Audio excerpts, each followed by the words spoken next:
Hello, it's Eva coming to you live Friday night on the Pleasure Tour.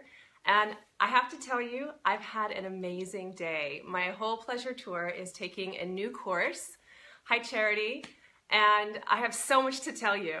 And part of why my Pleasure Tour has taken a new course is because I'm hanging out with a different girlfriend. So remember how I said on the Pleasure Tour, I'm going to be stopping by and visiting powerful women that inspire me and that remind me of who I am and that make me even more committed to my path of pleasure. Well, I am with that woman today, and I'm going to bring her on and introduce you to Nafysa. Come say hi. Hi. This is my dear, dear girlfriend, Nafysa. Oh my goodness. I love this woman so much. And part of what Nafysa always reminds me of is about the power of our emotions. You know, sometimes when you meet somebody and the minute you meet, there's just like this instant soul recognition. It was like that for Nafysa and I, what was it, maybe 8 or 9 years ago that we met. It was like the minute we laid eyes on each other, we just knew we had a soul contract. And we were talking about it earlier today, like why do we feel this sense of connection? And it's because we share the same flavor of crazy. Yes, we do. when I showed up at her house today, she said, "Welcome to Crazy Town." And I just feel so liberated to be myself when I'm in her presence. And in part because she's just as fucking crazy as I am, in a good way, in a wild way. And Nafysa so reminds me of the importance of wildness, the importance of being in communion and deep reverence with that untamable streak of wildness inside of us, and especially as women. For women, so much of our power is drawn on our ability to embody our emotional range. And when we're repressing or denying any part of our emotional body, we actually cut off vital life force. And so much of our culture and our society keeps telling us that our emotions are not okay, that we're too much, that people can't handle us. And what that does is it actually disempowers us as women, disempowers our feminine.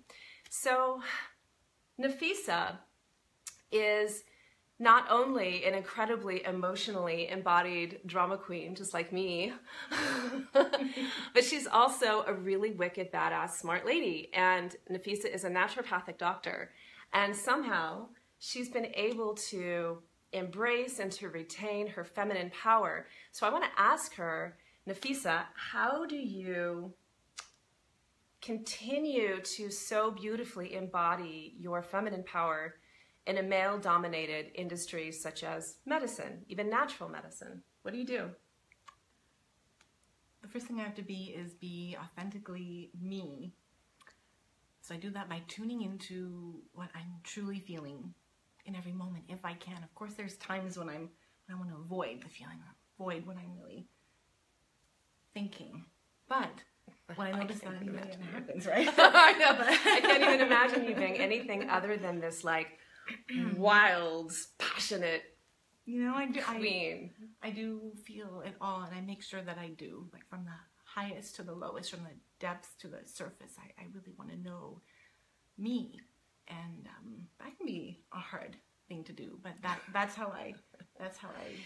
So you're saying that you feel the full range of your feelings, like even the hard things or the scary things. Absolutely. I want to go to the hard places, or the scary places, the uncomfortable places within myself to truly know me. Go to my edge. Go to your edge. So how do you go to your edge? Like, say if somebody's watching and they want to know, like, how do I become more emotionally embodied? How do I express myself more freely? What would you say? The first thing is to know it. You know, I think the best way to know yourself, at least for me, was through meditation and a lot of yoga, and really being able to find my center. And then from there, walking in the world with that, knowing that I really have no other choice but to walk through the world being authentically me. If I don't do that, then I'm completely lost. Who hasn't been there, right? Been lost. You got to find yourself. You find your center. For me, meditation and yoga. That is so brave. If any of you out there watching are feeling lost in your life in any way right now, I would love to see you give us a thumbs up or a heart, because I have to say I feel completely lost in my life right now, to be honest with you, but like in a good way. Because I think when we lose ourselves, we find a new part of ourselves through that process. Yeah, I'm seeing Me too. there are a lot of hearts and like That's good. I think we need to get lost regularly. Absolutely. Like a lot. And I think like what you're saying about being on the edge, I want to say like being on Facebook Live right now on Friday night is pretty edgy. Yeah. It's like I've been doing these almost every day and it never gets easy. These are terrifying for me. So like I'm at my edge right now as I'm speaking to you, and I think you're maybe a little bit of an edge too. We're at our edge together. It helps to have company when you're at your when you're at your edge. We have to get uncomfortable every day in order to grow, and that's a huge policy of mine. Is like do one thing every day that makes you uncomfortable, And that's where you evolve from being at your edge. for real. Yeah. And when you're at that edge, pause and feel what it's like to be there. Because I know for me, so many of like my insecurities and deep stuff and my critical talk will come up when I'm at that edge. And then it surfaces for me to work with it and to release it. And that's the good news. Exactly that. Yeah. I know. So get uncomfortable and feel all the feelings. I think that's what you're That's saying. exactly what I'm saying. Feel it all. Feel it all. Yeah. So, Nafysa, I want to ask you, what is your pleasure practice? It is truly to feel it all, but then to integrate it into a physical yoga practice. Asana is the term for that. To sort of feel everything, like I said, from the highs to lows, and then to run that into, or burn that energy into physical asana, into yoga practice. And then that allows me to fully release it and find my clarity, really my inner center. So for you, yoga is a big part of that brings you pleasure. And how do we convince anybody to feel all of their feelings when some of their feelings are so uncomfortable or unpleasant? What's the benefit of doing that? For me, the benefit is knowing that I'm not going to be stuck in like a pattern, a loop of negative thinking or a negative feeling.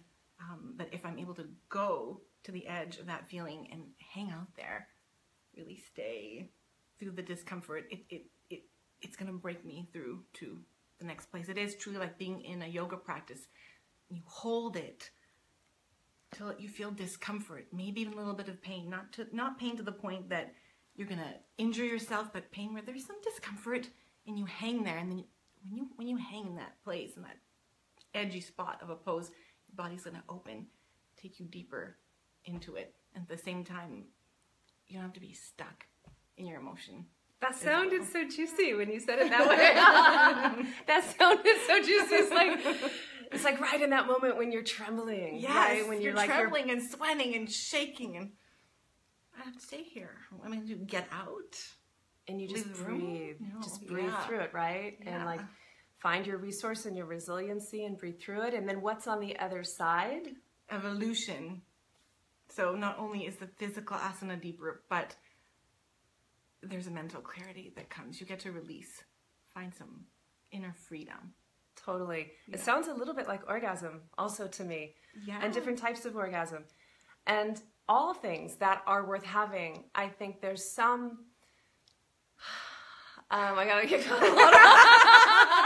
Yes.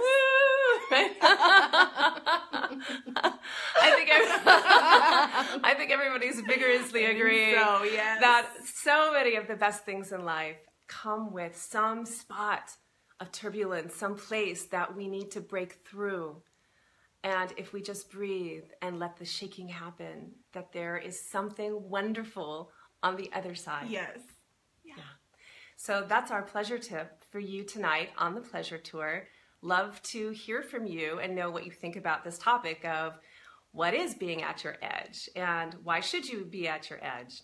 And you can follow along the Pleasure Tour at evaclay.com. That's EVACLAY.com. And I'm going to come to you every day from the Pleasure Tour with lots of juicy tips and tidbits and just let you know how my travels are going.